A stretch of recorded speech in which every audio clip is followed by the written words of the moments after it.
Welcome back to the Encore Club podcast. So this episode, well, unfortunately, Josh wasn't able to join us for this episode, were you, mate? And it's a big one that That cut me deep. Mate, I can imagine. However, But when you're a touring DJ like me, it is what it is. what were you DJing? I was working. You were working. You know, I wasn't DJing. It was quite an odd timing, and it was very last minute. We found out on the day. But saying that, luckily, my little brother Harri, who is been on the show a few times and helped out with some bits, was able to jump in. He replaced me. This episode is the Mayday Parade episode with Brooks Betts. Enjoy.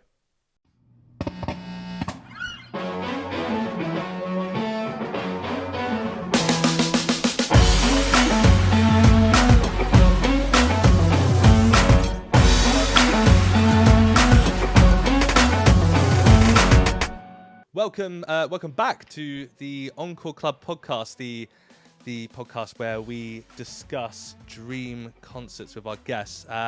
First things first, just to address this one sat next to me. So obviously I'm Will, and this is Harri. Harri is my little brother. He is replacing Josh today, who is unfortunately unable to join us. However, don't worry, he's done this a few times and he knows what he's up to. So yeah, I'm sure it'll be a perfectly fine episode. But let's crack on regardless. Let's do it. Lovely. Today we are joined by the guitarist and songwriter of Mayday Parade, Brooks Betts. Whee! Thank you very much for coming, Brooks. Yes, of course. Thanks for having me. No problem at all. Thank you so much for joining us. And obviously, I mean, he's a little bit younger than me, but I've trained him relatively well musically. So Yeah, that's very true. I'm a huge fan of Mayday, and I think I've passed that on to you a little bit. Oh, mate. Well, we used to. A quick little side note: when we were scared of our mum that she would come home and be like, "The house isn't clean," and so what we would do is we would put on our Will would be DJ and put on epic rock bands, and and we would just run around cleaning everything, washing the dishes and stuff like this, and just like moshing out. Mayday Parade is definitely featured. That's awesome. Yeah, gets you through it, huh? Yeah. Exactly. Yeah, I think it makes it all just kind of pass a lot quicker, which Yeah, for helps a real. lot. And us belting it out in the kitchen at home Yeah. is always a vibe. But Brooks, obviously, we wanted to kind of talk to you about your dream gig. But before we do, Mayday have got a release coming out relatively soon, 18th of April, I believe. Sweet. So, I mean, we've been kind of fortunate enough to kind of have a listen to a couple of the tracks that are unreleased as well as the ones that are released. And, you've got some absolute hits on there already, I can tell. 100%. So, what's your favourite? I mean, we were speaking a bit earlier. By the way, By the way, it's a huge song. yeah. I love and I wanted to talk to you about this. The opening with the piano, which I feel is quite a new way of going into a song for Mayday Parade. It was, how did that kind of choice come about over, going with the kind of standardized guitars, and what was the kind of thought process, I guess, in writing that? Derek wrote that song, and what he had mentioned was that he's using some software instruments, which is something that's newer for him.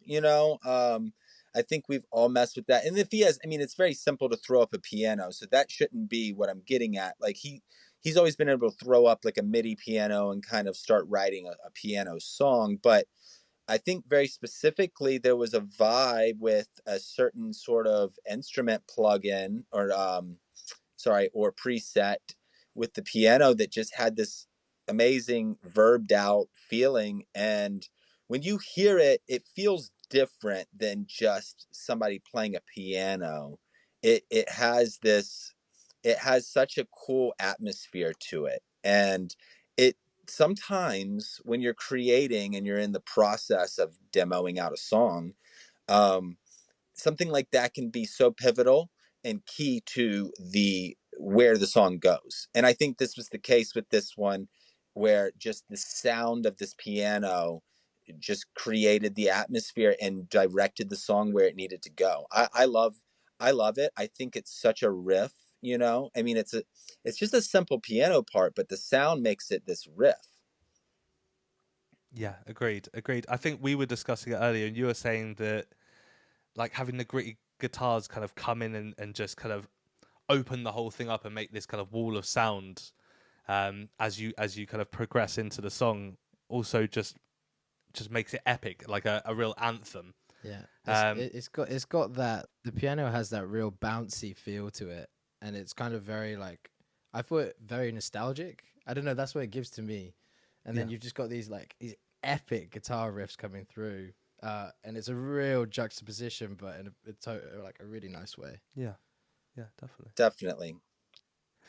Um, Brooks, we're gonna ask you a couple. Well, we want to get our audience to get to know you a little bit better, as well as Mayday Parade. And so we're gonna just ask a few kind of quick questions. Harry, I'm gonna hand the first question over to you, if that's okay. Sweet, yeah. So yeah, I mean, what's the origin story of Mayday Parade? If you could tell us a little something. Yeah. So I've been playing music since 13, middle school, and I met Derek and started playing in bands with him even starting in middle school. Uh, you know, we had been somewhat serious through most of the years in high school of trying to, you know, be better writers, be better musicians, you know, performance wise, and kind of going through even member changes and stuff where obviously these bands were not Mayday Parade before. It was like a Solisteria and then a Defining Moment version, right? And those were kind of the names we had moved through, which were, in retrospect to me, seemed kind of like lame names, but they're fun, right? When you're young and you got to create name like a band name, right? But we played very seriously, tried to pursue where we are now through high school with the goal of going out on the road, being able to travel, put out music, write, you know, great songs, and just have like a hard working work ethic towards what we were going to do. And I think to me that was the X factor. I mean, well, you had to have great songs, but like I just always there was all these bands that were signed to different labels, like indie labels that were good, maybe not great, and you'd go, I think we can do that if we work really hard, no matter how good the songs are. Now, luckily, the songs came with it, right, and pushed it to another level. But yeah, we just sort of, you know, wanted to always be able to tour, like maybe just play like 300 cap rooms and see where that went. We were able to go way past that. I guess I'm jumping ahead a little bit. We did form with another band called Kid Named Chicago. So it was Defining Moment, and there was a band Kid Named Chicago, and we just kind of joined members. And that came out of playing shows together in our local scene in Tallahassee, but also that came from sharing a practice space, which was a particular bay in a warehouse downtown now in Tallahassee. And a lot of bands did that. So like there was this whole warehouse where it wasn't a massive warehouse, but it was pretty big. Had three large bays, and each one of them had bands that practiced in there, and we had rotating schedules. So, you know, we shared that bay with like three or four other bands, our particular bay. And that's how we came about though. Amazing, Epic. amazing. And I've been quite fortunate. Me and Josh, the other kind of co-host of this podcast, um, we were fortunate enough to see you guys when you came over at Brighton Concord. I don't know if you remember that venue. It's the little venue by the seaside in the south of England. You guys played there for it was the anniversary of Lesson in Romantics. I'm pretty sure, and I think we left that concert, and we just turned to each other and said, "That's one of the tightest performances we've ever seen."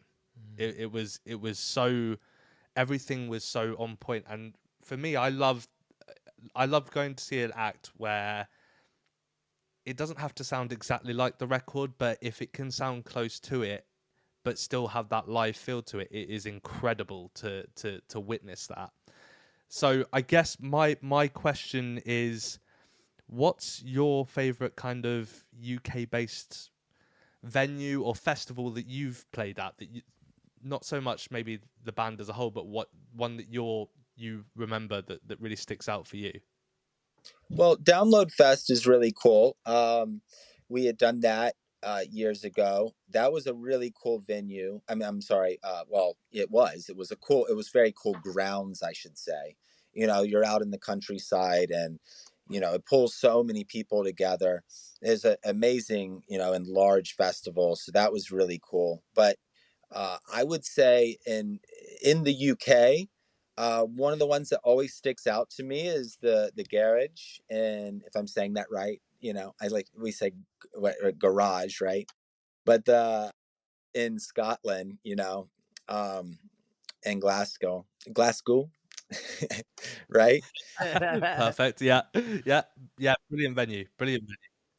But yeah, that's a really cool place where we had played so many times, and this just that's a great spot. But you bring up Brighton. Like, Brighton's a really cool area too. Like, that's a very interesting part of the UK, and um being by, like, on the channel there. It's such a cool thing, to like go to these places. But I bring up those shows just because they were, some of the bigger shows that we did. And of course, London's great. I'm getting, sorry, convoluted with all my thought, but yeah, the garage is the one that really comes back to me when you first asked the question.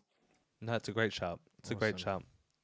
And so yeah, just to go back to Sweet, and its release on April 18th. If you were to use kind of just one sentence to describe the EP, what would that one sentence be?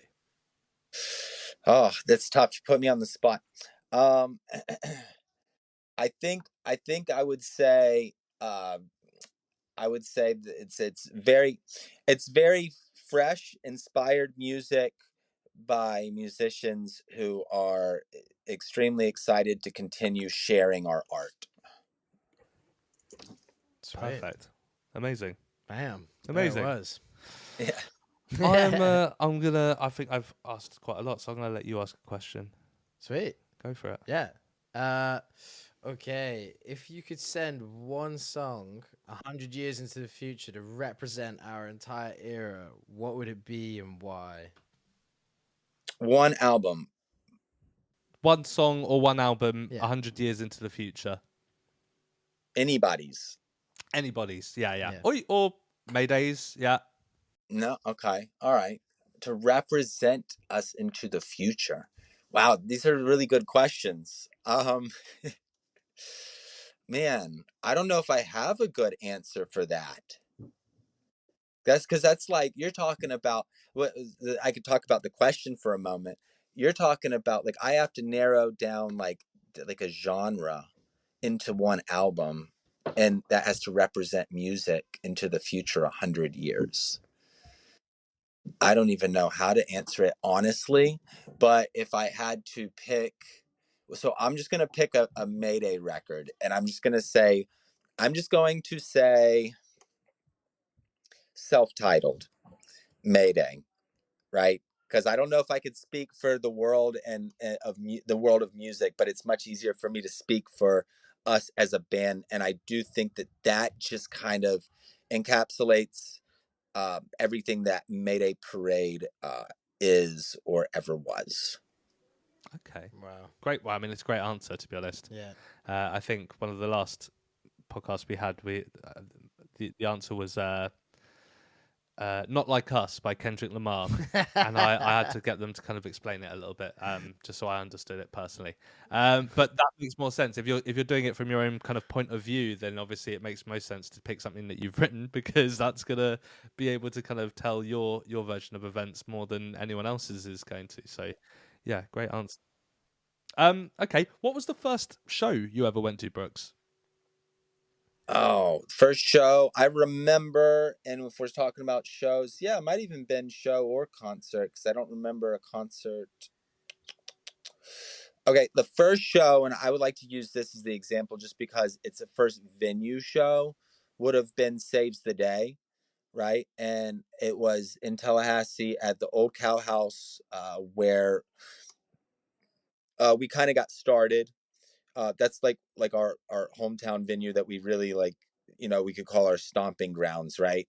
But there was Dashboard Confessional opened the show, and then it was Hot Rod Circuit. It was Hey Mercedes, and it was Saves the Day, and that was such a cool show because it was just this packed like 300 cap room that probably had more people in it than that, more people than it should have. And just it was so amazing to have that, like, be around that energy around a show like that was just completely packed. It was the first thing I'd ever seen like that. And that was the first thing I had ever witnessed of like a show outside of watching, like, going and seeing like Collective Soul play or something in a larger venue, or or like a arena setup, or that kind of thing. Sure. Hmm. That sounds amazing. I'm a big Dashboard fan, so that to me is, and Saves the Day, to be fair. Yeah, great. Amazing. I think a smaller venue is always better. Yes. The intimacy, and like you can count on the sound being good, and yeah, it's so much more of a vibe than and personally I think in massive arenas. Yeah. Yeah. Oh, for sure. Just quickly, Brooks, are you able to hear him all right? Just because Yes. yeah, cool, that's fine. I'm It's all just good? making sure. And then bring it closer. Go a tiny bit A little closer. bit Yeah, closer. sorry, just because one of my ears isn't clearly not working. Sorry, Brooks. What's based on that then? What was your most recent concert or show that, as an audience member, that you went to? I don't go out to a lot of them, but just because I feel like my time at home's so precious, I don't really travel a lot for shows. But there was maybe the most recent would have been Nothing Nowhere in Philly. That's been a little bit, but yeah, that was a cool show. And then maybe before that was Bring Me the Horizon. Oh, nice. Okay. Wow. Big show. Yeah. Amazing. Yeah, Bring Me a really good. I've seen them a few times actually. Yeah. Yeah, Yeah. you haven't. Hey. They are. Yeah, exactly. Yeah, you haven't had a chance to yet, have you? No. No, I need to take you to Take Bring me. and a Mayday gig, to be fair. Exactly. Hopefully, you guys are coming back to the UK soon, so I can take this one to one of your shows. Now always do. Yeah, exactly. Yeah. I was hoping that you'd be at Slam Dunk this year, but unfortunately not. So I'll have to wait until, well, next time you're over. I'll definitely cop some tickets. Go ahead. Go on. You can ask the. Yeah, I mean, have you got I think it's very loose as well. It doesn't have to be a musical person, but if you've got someone that's a massive inspiration, or like a hero in your life, someone that comes to mind. Yeah, I mean, like, as far as like music, I would have always said Slash was like a big one for me. Um, and then just outside that, my father. I feel like, I just got so much from him and so much drive for what I do through him. And maybe that's like too stereotypical of an answer. I don't know. I just feel like but like that's again the first thing that comes to mind. Yeah. And I feel like that just goes into everything that I do when it comes to music or anything else in my life. Is just like this drive to like be good at what I do, or to just push and constantly grow. And I think that all came from him. That's awesome. That's amazing. You know what, actually, Brooks? Everyone says mum, and we never get a dad. So I'm actually really happy that you said my father, because like we just never get it, and it's like it's something that I always bring up. It's like, okay, why don't we ever get a dad? Like, so Where the amazingly dad's enough, at? we finally got one. So thank you very much. I appreciate that. Yeah, no, I'm sorry. I thought that was the it's so funny because when I said that, I thought that it was the typical thing, but it's not. No, no, no. Mum tends to be it. Yeah. I think even you said mum. You I did. said You did. mum, You did yeah. nearly say dad. To be fair, No. I said mum. you did say. Yeah, I think Yeah. Anthony was. Yeah, fair enough. Um, we always do this thing, Brooks, before we kind of set into the kind of the main talk of the podcast of your dream show, your dream concert, where we love to give independent venues a shout out, because obviously they have a bit of a hard time with it sometimes. So we always want to give someone a shout out in that respect. And so I was wondering if you had a favorite independent venue that you wanted to give a shout out to. It doesn't have to be in the UK. It can be in the US. It can be anywhere in the world. Yeah, the Starland Ballroom the is our favorite venue in the U.S. and it's actually close to me here in New Jersey, and it's just such a cool place. We've grown up on that as a band as we started touring, and the crowds here are amazing in New Jersey, and it sells out every time. The staff is great there. The venue's so cool, and we just love and look forward to that every time around when every tour. Amazing, amazing. And so sorry, that was the Starland. One more time. Oh, have I lost your sound there, Brooks? Hey, I'm sorry. I'm here. Sorry about that. So just what was the name of the venue again? It's Starland Ballroom in Sayreville, New Jersey. Amazing, perfect. Wicked. Shrimp. Yeah, amazing. That's gonna be a little. Yeah. I'll be. I thought it was on the front end, was it not? I don't even know what happened there. It just kind of stopped. It stopped for a second, didn't it? Yeah, it just cut out, but It's fine. We're all It's gravy fine. now. Yeah, it happens sometimes, and you know what? Even after I cut it all up, it all looks magical. So I'm happy either way. We're gonna set the scene for your dream concert, your dream show. And moving kind of swiftly from your favorite independent venue, we ask, what is the venue for your dream show, your dream concert? Oh, oh man. I don't even know. I guess it would be like I like to shoot for the moon kind of thing, with stuff, but something like MedLife, in in the Meadowlands here, right, where the Giants play, like it's a big football stadium here. That would be so cool to be able to do something like that. But like I love the idea of being able to play at massive shows, and I love the small venues too, but it's not I'm not I'm not like I'm completely satisfied with it. It's just, if you're asking like would I love to do so, I would love to experience that, to play one of these massive venues like that. Okay, yeah, definitely, Mm. definitely. And for the dream concert that you're kind of setting up today, what would that be the venue for that as well? Yeah, yes, that like that's like one of the, I guess that's kind of like this, at least where I'm at, this kind of like this staple thing of like that's kind of like the top, you know. Sure, Mm. sure. No, I completely. Okay, I'll you. I mean, yeah. Is there anything else? Like, so we're setting the scene of this like massive mega stadium. Is there a certain place that you want to stand? Is there like, what do you go first? Do you check out merch, drinks? What's the situ? Paint us a picture as you're going through. Oh, as far as attending, Yeah, yeah. oh yeah. Yeah, of course I'm gonna check out merch. I'm not gonna buy anything till the end, but I think that's a bad idea. When I've done that in those situations, I feel like you should grab it. You got to get the merch first, right? If you're gonna do it. The problem is that you don't. When you're in those venues, the merch is so expensive, right? Because those acts, like, they sell their stuff for like ridiculous prices, and you're like, oh, I don't know if I need one. I don't know if I want one. And then by the end, you're like, oh man, I really need something to commemorate, right? And then they're out of your size. Yeah, exactly. Yeah. Exactly. Who do you normally go to, like, shows with? Is there like set people?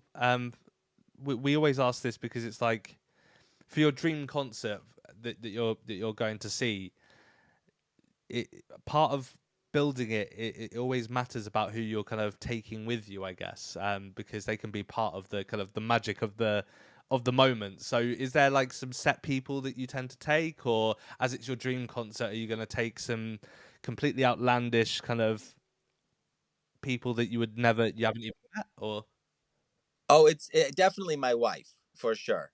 great shout, good answer, strong answer.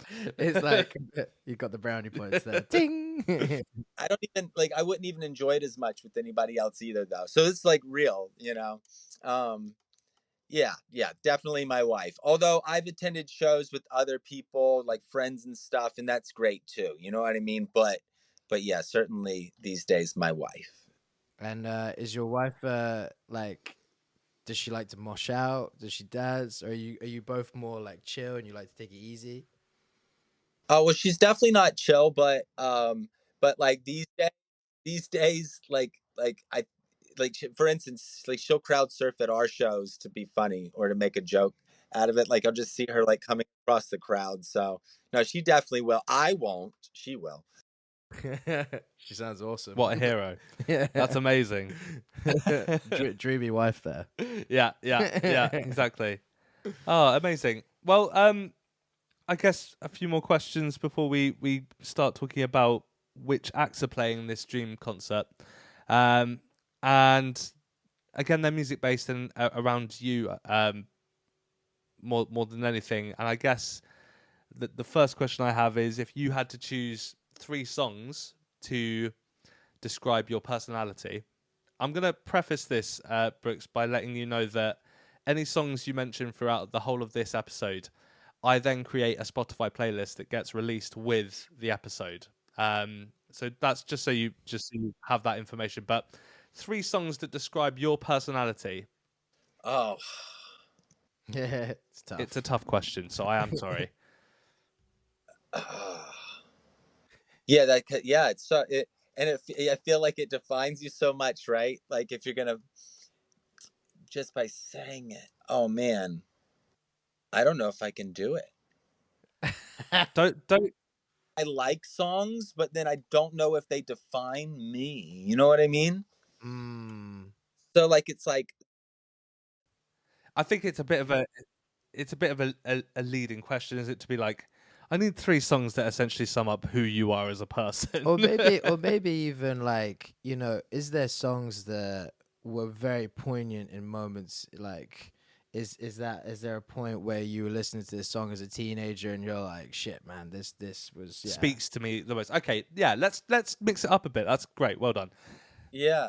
Let's give us a song that defined, not defined, that kind of just meant something to you in your teen years. Well, I can try to do a little bit of both, maybe. Like if I say like Leonard Skinner's like Simple Man is such an amazing song, and I feel like that like speaks towards speaks towards a bit of me, right? Like it's hard to like, because when you say that, like then like you listen to the song, you go like all that, you're like, well, maybe not all of it, right?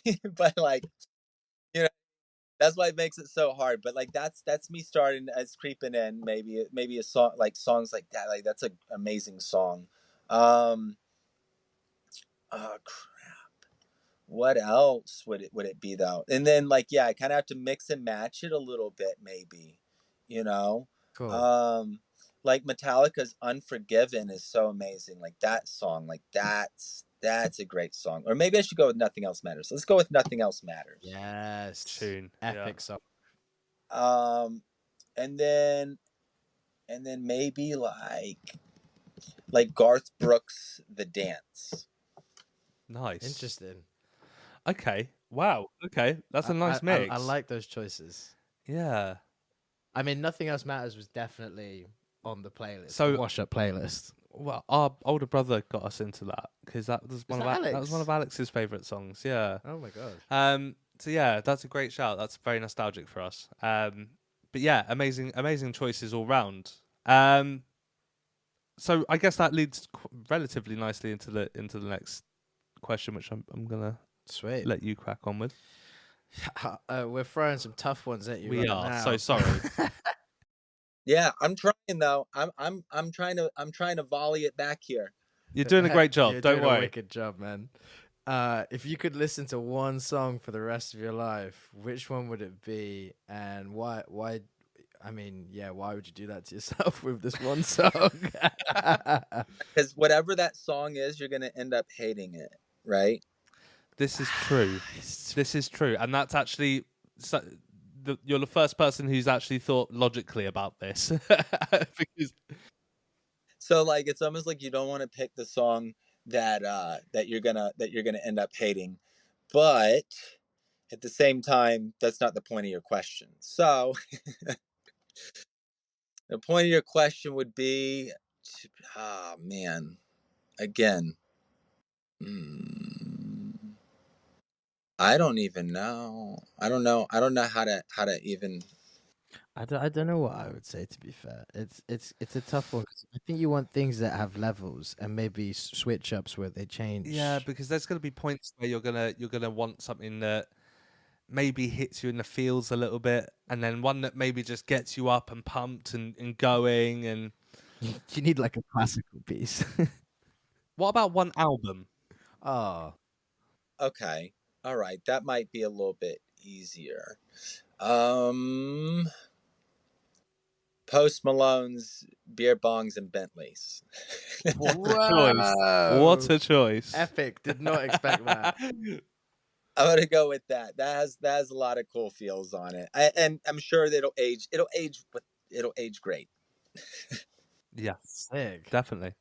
Yeah. What a good choice! I mean, yeah. I can see he's really shocked. So yeah, I was just amazing. like, wow, did not expect that. But I get it. I mean, you listen to Post Malone's music, and he's covering so many genres. It's ridiculous. Yeah. Now he is for sure. Yeah, but even his music, he is doing that. You know, in general. Yeah, definitely. Well, I guess a question to go hand in hand with that one. I mean, I don't have a favorite Mayday Parade song. There's far too many, and as someone that is a songwriter as well, I do that loosely because I haven't done it for quite a while. You know, Jamie All Over, Oh Well, 3 Cheers for 5 Years. Like all the songs for me are just hit after hit after hit, and you know, Less Than Romantics was just a whole album of hits for me. That album really kind of spoke to me. But for you, what's your favorite Mayday Parade song? I mean, it would be biased towards probably something that I had written. You know, if you're asking me, like something that I really feel or get behind, it'd probably be "Take My Breath Away." Um, but then if I'm looking more like from the outside in, because it wasn't my song coming in on the table, 12 through 15. Okay, nice. Okay. Nice. Yeah. I wanted to ask as well, Brooks.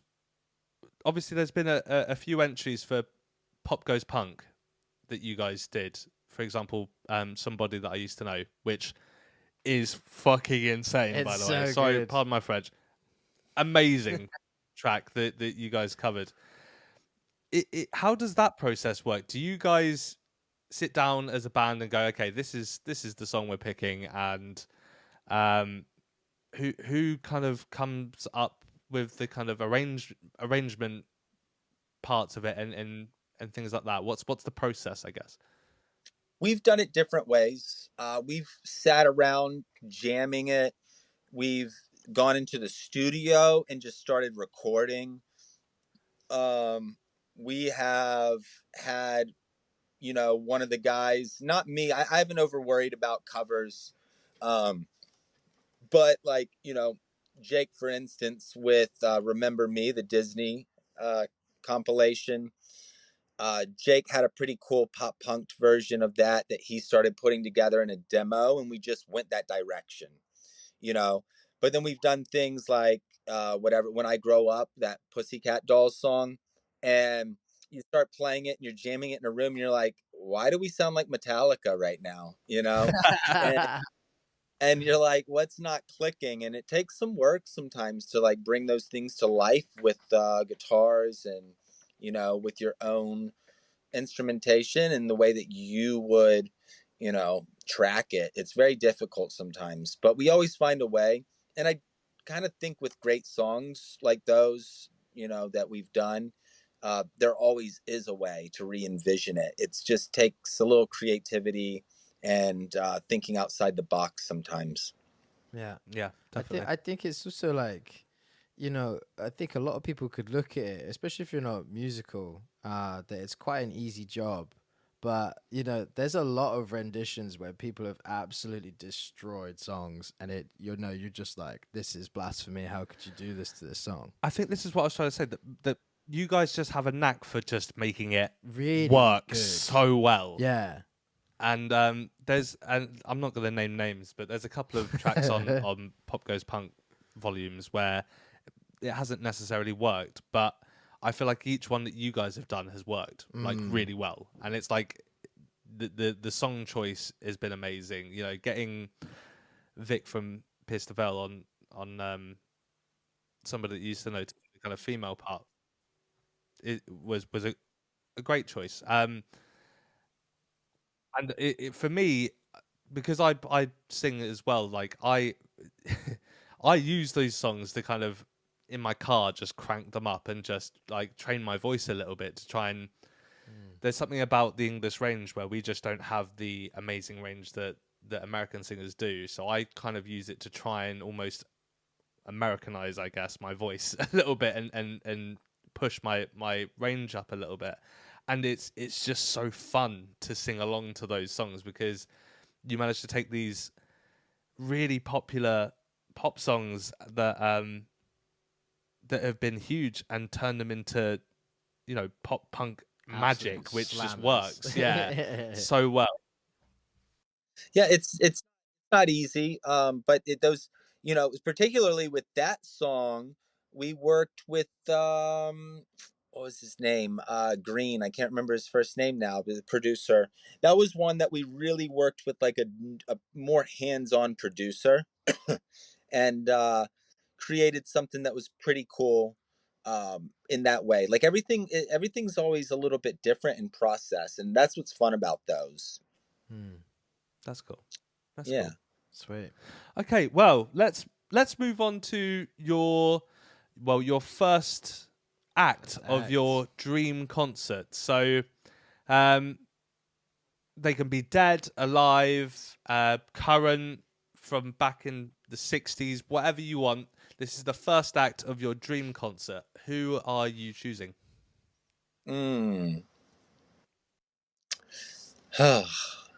These are tough. These are really tough. Soundgarden.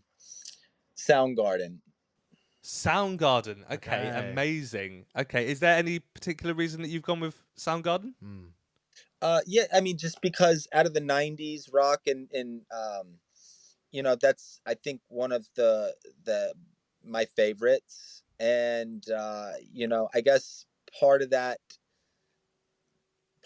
comes into play where like you're never gonna get to see that again, like because Chris Cornell's gone, but like so that's part of that, and just that wish that you could, like, if that could have been like something that, which they were for a while touring, with Chris. That's something I missed and I wish that I had back. There always comes a moment in these podcasts where, because obviously we're talking about dream gigs, we do get artists that have passed. So we always take a moment just to say, like, R.I.P. Chris Cornell. Obviously, that's a huge loss. But yeah, what a great choice. And what would Soundgarden's encore song choice be? Mm, Fell on Black Days. Nice. Nice. Nice. Okay. Amazing. Sweet. Amazing. Okay. Okay. Well, before we crack on to your kind of second act of your dream gig, we're just gonna run through a few more quick questions. I feel like it's also another brutal question. it is. Brooks, just quickly, how long have we got you for, mate? I don't want to kind of overrun at all, so I just Well, it's fine. I'm in the middle of bouncing between this and guitar lessons with people, and I just kind of pushed my last one off a little bit. So as long as we don't go crazy, it's fine. fine. Okay, cool. Just let me know if you need us to kind of speed things up a bit, and I'll cut things down a bit. Obviously, I won't include this bit in. Okay, lovely. So Yeah. this is a bit of a tough. Well, it isn't that tough to be fair. Do you think AI? Obviously, there's been a rise in AI, being especially used in music and things like that. But do you think AI can ever truly create music that moves people, or is that just something that is inherently human? I'm a bit afraid of that. I think what it does is it kind of, in my opinion, what AI can do is it can level the playing field a bit, in the idea that when you start to write a song and you may have writer's block, I could see how it helps to get you out of that rut a bit. I don't think that the computer understands human emotion. It just understands math, and music is math in a lot of ways. And you can tell a computer to do a lot of things, right? And it can probably do a pretty good job of executing that. Although I don't think it's going to write a song that has staying power. I think it can write, I think it would easily be able to write um, album tracks, and probably beat the human at writing good album tracks. I don't think that, and I don't think that it ever will be able to write hits or singles, hits, at whatever level or bar you're reaching for. So if that's like, a successful album, a successful song such as Jamie All Over, I don't think it would be able to do that. I don't think it would be able to write a chart topping, Billboard hit on radio either. I just don't think it would be able to do that the way it, and if it does, it would be something that is brief and it would have to be a bit more on the bubblegum side. um but wouldn't have it might work in a moment. It could write something super catchy that would be chart topping in a very quick brief moment, but would not stand the test of time. And I think I have confidence in saying that it wouldn't do that, but be able to do that ever, because I think the great separator of songs that are generic um and do have success versus the songs that stick around for 10 plus years are all boils down to the human element, you know. And I just don't know that a computer mathematically can just put in an algorithm or a formula and create the same thing. I just don't. I hope I'm right. I could be wrong. Yeah, 100%. No, I think you're totally right. Like, and also some of the best things in art have been mistakes, Yes, and yeah, like the computer can't make a mistake, and this is true. you find out about it. People doing interviews like, yeah, no, that was a mess up. Like, I totally fucked that up, Yeah, and you're like, no, whoa, that's like a really key pivotal thing in what you just did. yeah. No, I mean, I've done it in songs that I've written. 100%. Like Yeah, you play the wrong note and suddenly it's like, oh, hang on, that really worked. yeah, So happy like, mistakes. yeah, Yeah, amazing. definitely. Okay, cool. Well, I think it's time to play a quick game, if that's okay, Brooks. It's a very quick game. It's called Play, Repeat, Delete. I I'm gonna I was gonna try and do a thing where we'd say delete at the same time, but I mean, it was a good effort. I didn't get it myself. I'm sorry. I wasn't clued in on that. I was doing it but on the fly. yeah, I mean, do you want to give it a go now? Yeah, you go. Okay, play, repeat, delete. Okay, cool, Yeah, nice one. nice. Um, with this game, Brooks, the idea is that I'm going to give you 3 bands, and out of those 3 bands, you have to pick one that you play for a one-time listen, one that you repeat so that you can repeat forever, and one that you delete, that you erase from life. Okay, so Blink 182 Yeah. or Blink 182, I guess is the proper way of pronouncing it. That's how they pronounce it, so I should probably fall in line there. Really? I believe so, yeah. Damn. Metallica and Guns N' Roses. Who are you play, repeating, and deleting? I'm deleting Blink 182, and I am repeating Metallica and playing Guns N' Roses. Great shout. Nice choices. Great shout. And that's play, repeat, delete. Bam. Lovely. Amazing. Thank you. Okay. Right. So well done. So we're moving on to your second act of the night, your second dream act of the night. We used to call them support acts, but I think they're all too big to be support acts. So we're just going to call them the second act of the night. So who is your second act for your dream concert?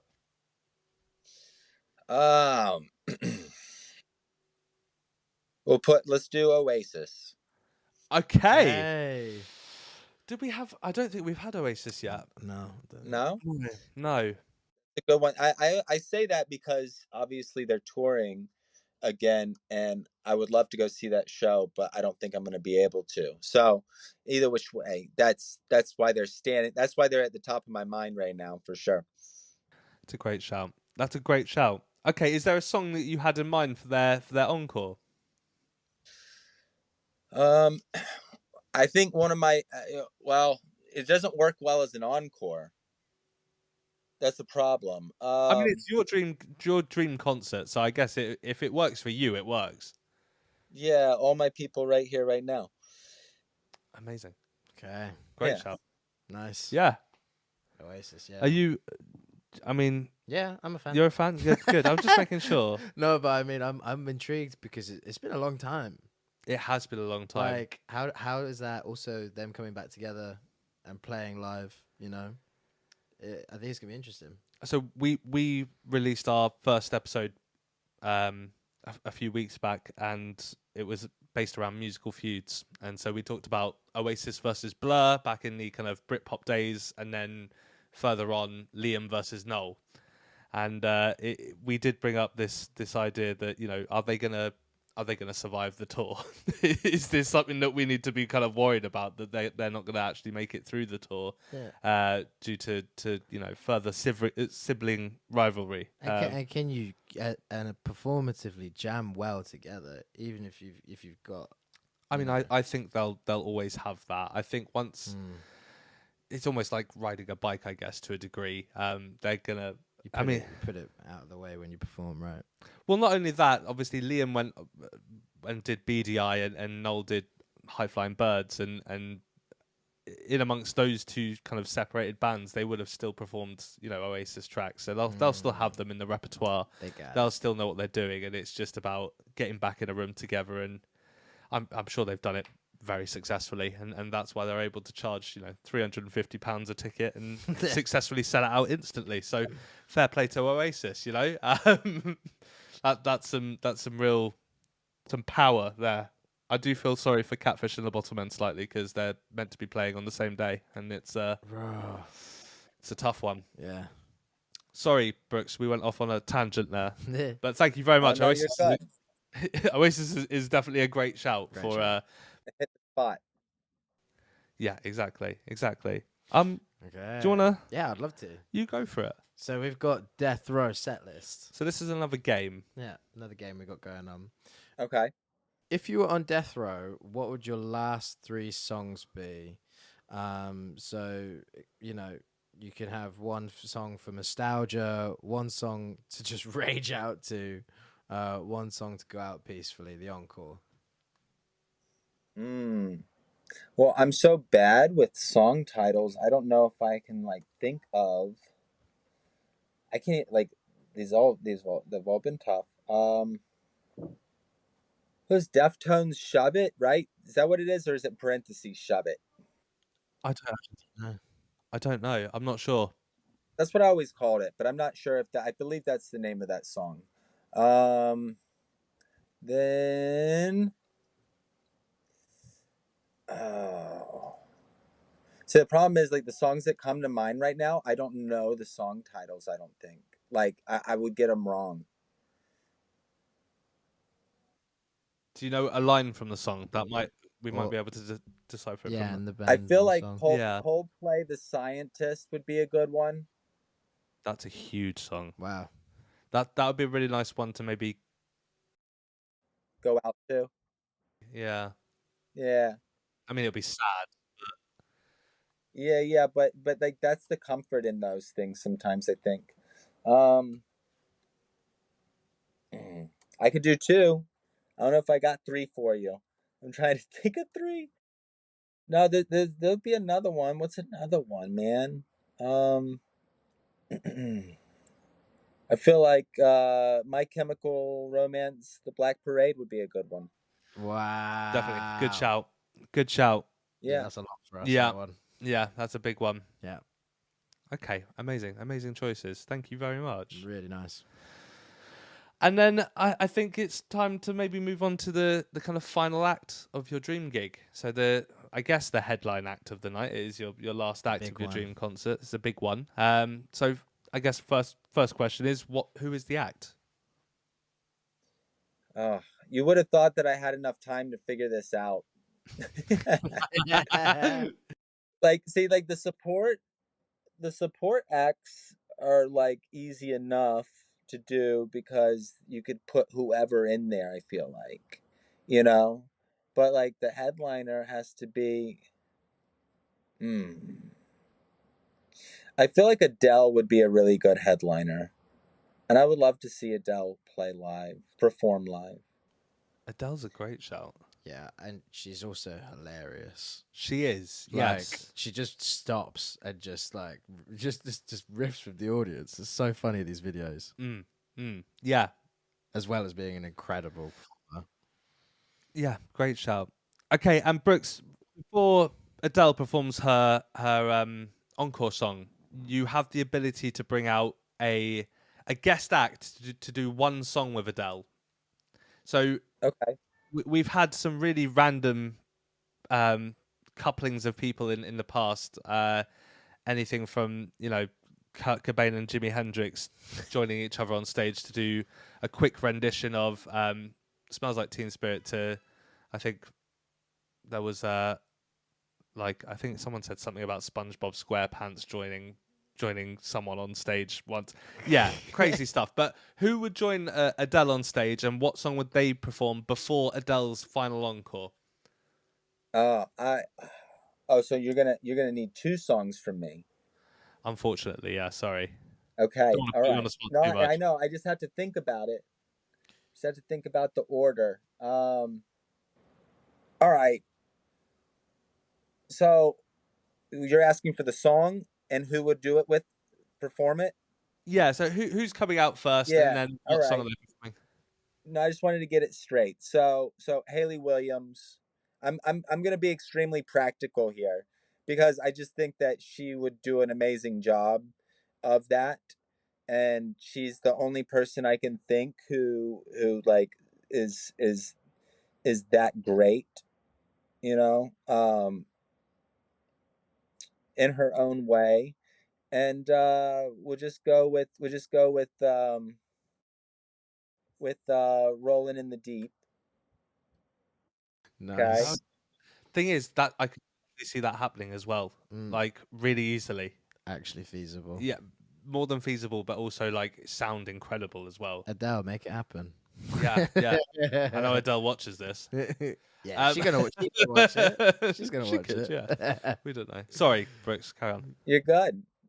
And then and now we're going with the encore. Now the encore. So Hayley's left the stage after performing Rolling in the Deep with Adele, and now it's just Adele on her own, just popping back out just to do one more song to round off the whole Dream concert. Set fire to the rain. What a choice! Yeah. Huge song Nice. as well. Huge song. Yeah, I love it. Yeah, perfect. Wicked. What a gig! Yeah, I mean, What a huge concert. mad. Amazing. Brooks, thank you so much for completing your dream concert. We've just got a few more little bits to ask you before you leave. Just a few more bits, and then maybe we can get you to just do a quick plug for us on Sweet, just so we have that at the end as well. We've got 3 very quick would you rathers. I'm sure you understand the premise of this. So very quickly, would you rather lose the ability to hear music or lose the ability to sing or hum music? The ability to sing or hum, for sure, for sure. That's actually. I don't know why it took me so long to answer that. I think that's a no-brainer. I said the same thing when I first heard. I think it's the way that it's worded. It kind of throws people off a little bit at first, and then it's like, oh, actually, hang on, no, that makes sense. Yeah. Great choice. I'll go on. You go. I don't know why, but like when you said it's the classic "Would you rather" game, my brain went straight to Cockney, and I was like, "Would you rather?" Brilliant. Would you rather forget every concert you've ever been to, or never go to another gig again? No. Forget. Yeah, any gig I had ever been to, show I had been to. Yeah. Mm-hmm. Great shout. I think it's more important to be able to look forward to those things and enjoy the moment. It's a good answer. You just keep seeing the same person over and over again. Yeah. Exactly. Go on. You can ask the last one. Sweet. Okay. Would you rather have a mosh pit break out at an acoustic gig, or a bunch of people sitting down at a rock gig? Oh, mosh pit, an acoustic gig. Yeah, for sure. It's super awkward the other way around. Yeah. I mean, that is my pet peeve at festivals, when people are like sat right at the front. You're like, what are you Move out the doing? way. Get your ass Well, out of here. I mean, there's certain acts that obviously that it works for, but at the same time, for a rock gig where you want to maybe move a little bit and enjoy it. No, 100%. You're I gonna fully whip agree. out your colouring book, and what are you doing? Well, Brooks, yeah, thank you so much. You're officially inducted as an honorary member of the Encore Club. So thank you so much for joining All us right, on thank you. that. Before you go, please tell the world, tell the audience what you've got coming up, what's going on in the world of Brooks and Mayday Parade. Yeah. Well, we have, Sweet coming out on April 18th that we're very excited to have out. That kicks off a 6-week headliner that we're doing in the U.S. Coupled with many other plans for international touring, and that is currently booked, and also that has not been announced. So we're looking at a very full year. We're very happy to be back on the road and just kind of hitting it hard again, as we always have. It's a 20-year of our career, so we're doing a bit of a celebration with it. So we're going to go, a little bit further than we have in the past with, just the whole tour and production songs, and just kind of really celebrating that. I've never been more immersed in music than I am now. And, I've been playing for 27 years, doing it professionally, like I said, for 20. And, yeah, so I'll throw it out there too. Like also, I just do a ton of songwriting and just music lessons in general. I just do a ton of lessons online on Zoom. And I've just never been more immersed in music than I've been in my whole life. And I really enjoy it. You know, I'll do this podcast and I'll immediately jump back into doing music lessons with people and writing sessions with people. And yeah, it's been a really fun year for that. And I plan to just stay super busy with music. Amazing. Awesome. Amazing. Thank you so much for joining us. It's been a really great episode for us, and a real honour for me in particular, I think, and you, I guess. Absolute pleasure. To have you on. And yeah, thank you very much. Yes. Cheers. Thank you so much. Awesome. Thank you guys. I appreciate you, Will and Harry. Yeah, I hope to see you out on the road. 100%. Yeah, 100%. love We that. will. Yeah, next time you're over, we'll 100% be there. Yeah. Front row, screaming, not sat on the Not sitting floor. down. Thank you very much. Cheers. All right. Have a good one.